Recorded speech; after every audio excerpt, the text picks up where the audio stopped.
ವಿಧಾನಸಭೆಯ ಹಾಲಿ ಸದಸ್ಯರು ಮತ್ತು ಮಾಜಿ ಸಚಿವರಾದ ಶ್ರೀ ಹುಲ್ಲಪ್ಪ ಯಮನಪ್ಪ ಮೇಟಿ, ವಿಧಾನಸಭೆಯ ಮಾಜಿ ಸದಸ್ಯಗಳಾದ ಶ್ರೀ ಆರ್.ವಿ. ದೇವರಾಜ್, ಶ್ರೀ ಶಿವಶರಣಪ್ಪ ಗೌಡ ಪಾಟೀಲ್ ಹಾಗೂ ವೃಕ್ಷಮಾತೆ ಶ್ರೀಮತಿ ಸಾಲುಮರದ ತಿಮ್ಮಕ್ಕ, ಖ್ಯಾತ ಕಾದಂಬರಿಕಾರ ಶ್ರೀ ಎಸ್.ಎಲ್. ಭೈರಪ್ಪ ಹಾಗೂ ಕನ್ನಡ ಚಿತ್ರರಂಗದ ಖ್ಯಾತ ಹಾಸ್ಯ ನಟ ಶ್ರೀ ಎಂ.ಎಸ್. ಉಮೇಶ್ ಅವರುಗಳು ಮೃತಪಟ್ಟಿರುವುದನ್ನು ಈ ಸದನಕ್ಕೆ ಅತ್ಯಂತ ವಿಷಾದದಿಂದ ತಿಳಿಯಬಯಸುತ್ತೇನೆ. ಹುಲ್ಲಪ್ಪ ಯಮನಪ್ಪ ಮೇಟಿ ಮಾನ್ಯ ವಿಧಾನಸಭೆಯ ಸದಸ್ಯರಾದ ಶ್ರೀ ಹುಲ್ಲಪ್ಪ ಯಮನಪ್ಪ ಮೇಟಿ ಅವರು ಬಾಗಲಕೋಟೆ ಜಿಲ್ಲೆಯ ತಿಮ್ಮಾಪುರ ಗ್ರಾಮದಲ್ಲಿ ದಿನಾಂಕ 9/10/1946 ಜನಿಸಿದರು. ವೃತ್ತಿಯಲ್ಲಿ ಕೃಷಿಕರಾಗಿದ್ದ ಶ್ರೀಯುತರು ಬಿಲ್ಕೆರೂರು ಮಂಡಲ ಪಂಚಾಯಿತಿಯ ಅಧ್ಯಕ್ಷ ಮೂಲಕ ರಾಜ್ಯಕ್ಕೆ ಪ್ರವೇಶಿಸಿದರು.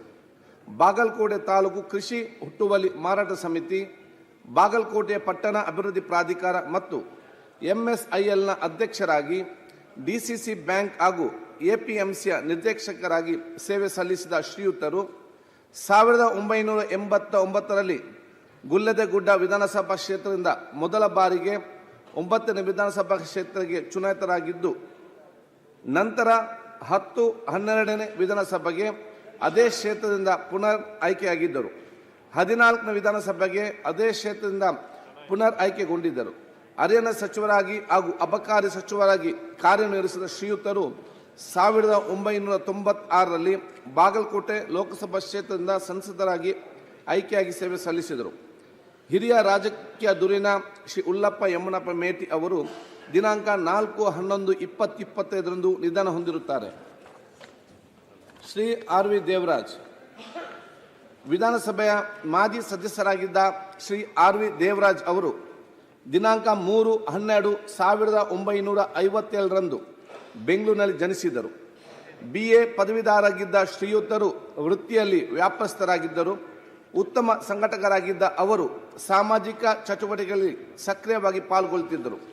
ಚಾಮರಾಜಪೇಟೆ ವಿಧಾನಸಭಾ ಕ್ಷೇತ್ರದಿಂದ 1989ರಲ್ಲಿ ಮೊದಲ ಬಾರಿಗೆ 9ನೇ ವಿಧಾನಸಭೆಗೆ ಚುನಾಯಿತರಾಗಿದ್ದ ಶ್ರೀಯುತರು ಅದೇ ಕ್ಷೇತ್ರದಿಂದ 11ನೇ ವಿಧಾನಸಭೆಗೆ ಪುನರ್ ಆಯ್ಕೆಯಾಗಿದ್ದರು. ನಂತರ ಚಿಕ್ಕಪೇಟೆ ವಿಧಾನಸಭಾ ಕ್ಷೇತ್ರದಿಂದ 14ನೇ ವಿಧಾನಸಭೆಗೆ ಆಯ್ಕೆಗೊಂಡಿದ್ದ ಅವರು 2004ರಲ್ಲಿ ವಿಧಾನ ಪರಿಷತ್ತಿನ ಸದಸ್ಯರಾಗಿಯೂ ಆಯ್ಕೆಯಾಗಿದ್ದರು. ಕರ್ನಾಟಕ ರಾಜ್ಯ ರಸ್ತೆ ಸಾರಿಗೆ ನಿಗಮ ಹಾಗೂ ಕಲಗೇರಿ ಅಭಿವೃದ್ಧಿ ಮಂಡಳಿಯ ಅಧ್ಯಕ್ಷರಾಗಿಯೂ ಸಹ ಸೇವೆ ಸಲ್ಲಿಸಿದರು. ಹಿರಿಯ ರಾಜಕಾರಣಿ ಶ್ರೀ ಆರ್.ವಿ. ದೇವರಾಜ್ ಅವರು ದಿನಾಂಕ 1/12/2025 ದಿನಾಂಕ ಹೊಂದಿರುತ್ತಾರೆ. ಶಿವಶರಣಪ್ಪ ಗೌಡ ಪಾಟೀಲ್ ವಿಧಾನಸಭೆಯ ಮಾಜಿ ಸದಸ್ಯರಾಗಿದ್ದ ಶ್ರೀ ಶಿವಶರಣಪ್ಪ ಗೌಡ ಪಾಟೀಲ್ ಅವರು ಕೊಪ್ಪಳ ಜಿಲ್ಲೆಯ ಯಲಬುರ್ಗದ ಹುಣಸಿಹಾಲ ಗ್ರಾಮದಲ್ಲಿ ದಿನಾಂಕ 18/8/1948 ಜನಿಸಿದರು. MA ಸ್ನಾತಕೋತ್ತರ ಪದವೀಧರರಾಗಿದ್ದ ಶ್ರೀಯುತರು ವೃತ್ತಿಯಲ್ಲಿ ಕೃಷಿಕರಾಗಿದ್ದರು. ವಿವಿಧ ಸಂಘ ಸಂಸ್ಥೆಗಳ ಕಾರ್ಯಚಟುವಟಿಕೆಗಳಲ್ಲಿ ಸಕ್ರಿಯವಾಗಿ ಪಾಲ್ಗೊಳ್ಳುತ್ತಿದ್ದ ಅವರು ತಾಲೂಕು ಬೋರ್ಡ್ ಅಧ್ಯಕ್ಷರಾಗಿ, ತುಂಗಭದ್ರಾ ಅಣೆಕಟ್ಟು ಮಂಡಳಿ ಹಾಗೂ ಹಟ್ಟಿ ಚಿನ್ನದ ಗಣಿ ಅಧ್ಯಕ್ಷರಾಗಿಯೂ ಸೇವೆ ಸಲ್ಲಿಸಿದರು. 1999ರಲ್ಲಿ ಯಲಬುರ್ಗಾ ವಿಧಾನಸಭಾ ಕ್ಷೇತ್ರದಿಂದ 11ನೇ ವಿಧಾನಸಭೆಗೆ ಚುನಾಯಿತರಾಗಿದ್ದರು. ರೈತರ ಸಮಸ್ಯೆಗಳ ಧ್ವನಿಯಾಗಿದ್ದ ಶಿವಶರಣಪ್ಪ ಗೌಡ ಪಾಟೀಲ್ ಅವರು ದಿನಾಂಕ 26/11/2025 ನಿಧನ ಹೊಂದಿರುತ್ತಾರೆ. ಶ್ರೀಮತಿ ಸಾಲುಮರದ ತಿಮ್ಮಕ್ಕ ಅವರು ದಿನಾಂಕ 30/6/1911 ತುಮಕೂರು ಜಿಲ್ಲೆಯ ಗುಬ್ಬಿ ತಾಲೂಕಿನಲ್ಲಿ ಜನಿಸಿದ್ದರು. ತಮಗೆ ಮಕ್ಕಳಿಲ್ಲದ ದುಃಖವನ್ನು ಮರೆಯಲು ರಸ್ತೆ ಬದಿಯಲ್ಲಿ ಆಲದ ಮರಗಳನ್ನು ತಮ್ಮ ಅತ್ಯಮೂಲ್ಯ ಆದಾಯವನ್ನೇ ಬಳಸಿ ನಡೆಸಲಾರಂಭಿಸಿದರು. ಸಸಿಗಳಿಗೆ ನೀರುಣಿಸಲು ಬಿಂದಿಗೆ ಕೊಳಗಳಲ್ಲಿ ನೀರನ್ನು 4 ಕಿಲೋಮೀಟರ್ ದೂರದಿಂದ ತರುತ್ತಿದ್ದರು. ಕುಂದೂರು ಹುಲಿಕಲ್ ನಡುವಿನ 4 ಕಿಲೋಮೀಟರ್ ಉದ್ದದ ಹೆದ್ದಾರಿಯಲ್ಲಿ ಮರಗಳನ್ನು ನೆಟ್ಟು ಮಕ್ಕಳಂತೆ ಸಾಕಿ ಪೋಷಣೆ ಮಾಡಿದ್ದರು. ಸುಮಾರು 4,000ಕ್ಕೂ ಹೆಚ್ಚು ಮರಗಳನ್ನು ಬೆಳೆಸುವ ಮೂಲಕ ಸಾಲುಮರದ ತಿಮ್ಮಕ್ಕ ಎಂದೇ ಹೆಸರುವಾಸಿಯಾಗಿ ಅವರು ಬೆಳೆಸಿದ ಮರಗಳನ್ನು ದಶಕಗಳಷ್ಟು ಹಳೆಯದಾಗಿದ್ದು ಅವುಗಳು ಪರಿಸರಕ್ಕೆ ಮತ್ತು ಜೀವ ವೈವಿಧ್ಯಕ್ಕೆ ಅಪಾರ ಕೊಡುಗೆ ನೀಡಿದೆ.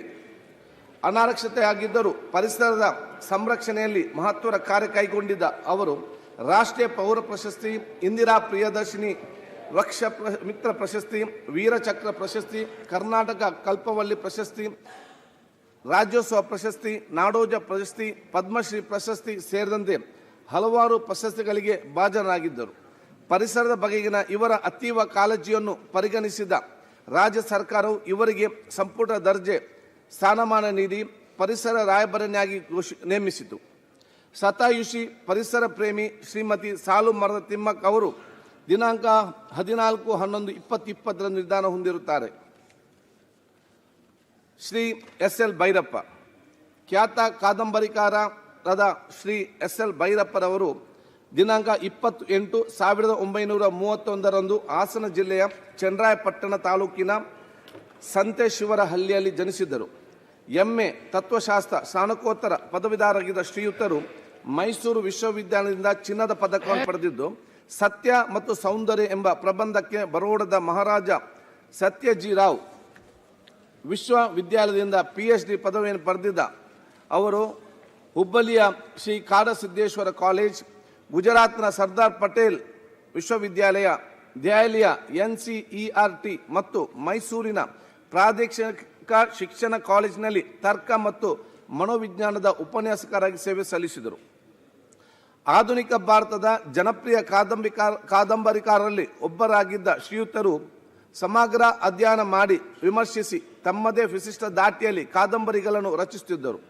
ಸಾಹಿತ್ಯದ ಹಲವು ಪ್ರಕಾರಗಳಲ್ಲಿ ಕೃಷಿ ಮಾಡಿದ್ದು, ಭೀಮಕಾಯ ಸೇರಿದಂತೆ ಒಟ್ಟು 25 ಕಾದಂಬರಿಗಳು ಒಳಗೊಂಡಂತೆ 30ಕ್ಕೂ ಹೆಚ್ಚು ಕೃತಿಗಳನ್ನು ರಚಿಸಿದ್ದಾರೆ.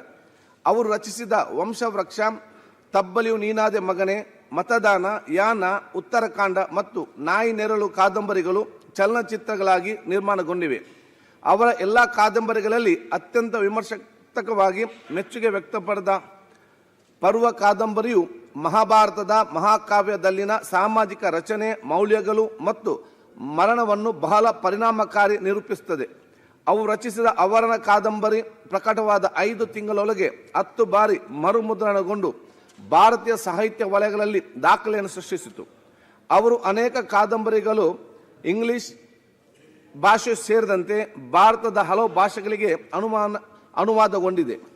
1999ರಲ್ಲಿ ಕನಕಪುರದಲ್ಲಿ ನಡೆದ ಕನ್ನಡ ಸಾಹಿತ್ಯ ಸಮ್ಮೇಳನದ ಅಧ್ಯಕ್ಷತೆ ವಹಿಸಿದ ಶ್ರೀಯುತರು ಗುಲ್ಬರ್ಗಾ ವಿಶ್ವವಿದ್ಯಾಲಯದಿಂದ ಗೌರವ ಡಾಕ್ಟರೇಟ್ ಪಡೆದಿದ್ದರು. ಪದ್ಮಶ್ರೀ, ಪದ್ಮಭೂಷಣ, ಸರಸ್ವತಿ ಸಮ್ಮಾನ್, ಕರ್ನಾಟಕ ಸಾಹಿತ್ಯ ಅಕಾಡೆಮಿ ಪ್ರಶಸ್ತಿ, ಕೇಂದ್ರ ಸಾಹಿತ್ಯ ಅಕಾಡೆಮಿ ಪ್ರಶಸ್ತಿ, ಪಂಪ ಪ್ರಶಸ್ತಿ, NTR ರಾಷ್ಟ್ರ ಪ್ರಶಸ್ತಿ, ಡಾಕ್ಟರ್ ಬೆಟ್ಟಗಿರಿ ಕೃಷ್ಣ ಶರ್ಮಾ ಪ್ರಶಸ್ತಿ ಸೇರಿದಂತೆ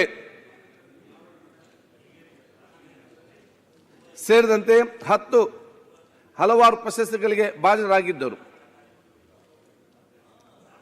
ಅತ್ಯಂತ ಸರಳ ವ್ಯಕ್ತಿತ್ವರಾಗಿದ್ದ ಶ್ರೀಯುತರು ತಮಗೆ ಸಂದ ಪ್ರಶಸ್ತಿಗಳ ಮೌಲ್ಯವನ್ನು ಬಡ ಜನರಿಗೆ ಹಾಗೂ ಸಮಾಜಕ್ಕೆ ಕೊಡುಗೆಯಾಗಿ ನೀಡುತ್ತಿದ್ದರು.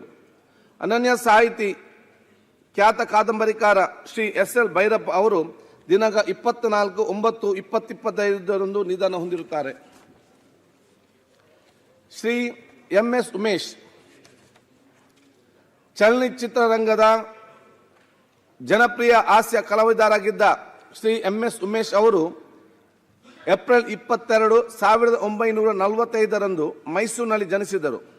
ಕೆ. ಹಿರಣ್ಣಯ್ಯ ಅವರ ಮಿತ್ರ ಮಂಡಳಿಯಲ್ಲಿ ಬಸವೇಶ್ವರ ನಾಟಕದಲ್ಲಿನ ಬಿಜ್ಜಲನ ಮಗನ ಪಾತ್ರದಲ್ಲಿ ಅಭಿನಯಿಸುವ ಮೂಲಕ ತಮ್ಮ 4ನೇ ವರ್ಷದಲ್ಲಿ ರಂಗಭೂಮಿ ಪ್ರವೇಶಿಸಿದ ಶ್ರೀಯುತರು ನಟನೆಯ ಜೊತೆಗೆ ಪಿಯಾನೋ ವಾದಕರಾಗಿ, ಕುಂಚ ಕಲಾವಿದರಾಗಿ ಮತ್ತು ಹಾರ್ಮೋನಿಯಂ ವಾದಕರಾಗಿಯೂ ಖ್ಯಾತ ಗಳಿಸಿದರು. ಗುಬ್ಬಿ ವೀರನ ಕಂಪನಿಯಲ್ಲಿ ಪಳಗಿದ ಶ್ರೀಯುತರು ಹಲವಾರು ನಾಟಕಗಳಲ್ಲಿ ಬಾಲನಟನಾಗಿ ಅಭಿನಯಿಸಿದರು. 1959ರಲ್ಲಿ ಮಕ್ಕಳ ರಾಜ್ಯ ಚಲನಚಿತ್ರದಲ್ಲಿ ಅಭಿನಯಿಸುವ ಮೂಲಕ ಚಿತ್ರರಂಗ ಪ್ರವೇಶಿಸಿದ ಶ್ರೀಯುತರು ನಂತರ ಕಥಾ ಸಂಗಮ, ತಪ್ಪಿದ ತಾಳ, ಅನುಪಮ, ಕಾಮನ ಬಿಲ್ಲು, ಶ್ರುತಿ ಸೇರಿದಾಗ ಗಜಪತಿ ಗೌರವಭಂಗ, ಗೋಲ್ಮಾಲ್ ರಾಧಾಕೃಷ್ಣ, ಗುರು ಶಿಷ್ಯರು, ಡೇರ್ ಡೆವಿಲ್ ಮುಸ್ತಫಾ ಸೇರಿದಂತೆ ಸುಮಾರು 700ಕ್ಕೂ ಹೆಚ್ಚು ಚಿತ್ರಗಳಲ್ಲಿ ಅಭಿನಯಿಸಿದರು. ಕಥಾ ಸಂಗಮ ಚಿತ್ರದ ತಿಮ್ಮರಾಯಿ ಪಾತ್ರಕ್ಕೆ ಉತ್ತಮ ಪೋಷಕ ನಟ ಪ್ರಶಸ್ತಿಯನ್ನು ಪಡೆದಿದ್ದ ಶ್ರೀಯುತರು ನಾಟಕ ಅಕಾಡೆಮಿಯ ಪ್ರಶಸ್ತಿ, ಮಹಾನಗರ ಪಾಲಿಕೆ ಪ್ರಶಸ್ತಿ, ವಿಶ್ವೇಶ್ವರಯ್ಯ ಪ್ರತಿಷ್ಠಾನ ಪ್ರಶಸ್ತಿ ಸೇರಿದಂತೆ ಹಲವಾರು ಪ್ರಶಸ್ತಿಗಳಿಗೆ ಭಾಜನರಾಗಿದ್ದರು. ಖ್ಯಾತ ಹಾಸ್ಯ ನಟ ಶ್ರೀ ಎಂ.ಎಸ್. ಉಮೇಶ್ ರವರು ದಿನಾಂಕ 30/11/2025 ನಿಧನ ಹೊಂದಿರುತ್ತಾರೆ. ಮಾನ್ಯ ಮುಖ್ಯಮಂತ್ರಿ